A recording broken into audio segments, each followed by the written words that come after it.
জলবায়ু পরিবর্তন সহ নানা কারণে বিশ্বের বিভিন্ন শহরের বাতাসে দিন দিন বাড়ছে দূষণ। দীর্ঘদিন ধরে বায়ু দূষণের কবলে মেগাসিটি ঢাকাও। আন্তর্জাতিক বায়ুমান প্রযুক্তি প্রতিষ্ঠান IQAir এর তথ্য অনুযায়ী ঢাকার আজকের বাতাস খুব অস্বাস্থ্যকর।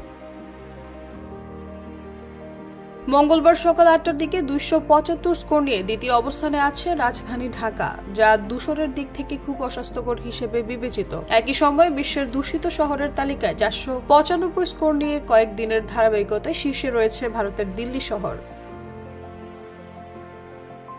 এছাড়া 237 স্কোর নিয়ে তৃতীয় অবস্থানে রয়েছে পাকিস্তানের লাহোর শহর, 211 স্কোর নিয়ে চতুর্থ অবস্থানে রয়েছে ইরাকের রাজধানী বাগদাদ এবং পঞ্চম অবস্থানে থাকা পাকিস্তানের করাচি শহরের স্কোর 199। AQI স্কোর 0 থেকে 50 ভালো হিসেবে বিবেচিত হয়, 51 থেকে 100 মাঝারি হিসেবে গণ্য করা হয়, আর সংবেদনশীল গোষ্ঠীর জন্য অস্বাস্থ্যকর বিবেচিত হয় 101 থেকে 150 স্কোর। 151 থেকে 200 হলে তাকে অস্বাস্থ্যকর বায়ু বলে মনে করা হয়। 201 থেকে 300 এর মধ্যে থাকা AQI স্কোরকে খুব অস্বাস্থ্যকর বলা হয়। এই অবস্থায় শিশু, প্রবীণ এবং অসুস্থ রোগীদের বাড়ির ভেতরে এবং অন্যদের বাড়ির বাইরের কার্যক্রম সীমাবদ্ধ রাখার পরামর্শ দেওয়া হয়ে থাকে, বাসিন্দাদের জন্য গুরুতর স্বাস্থ্য ঝুঁকি তৈরি করে।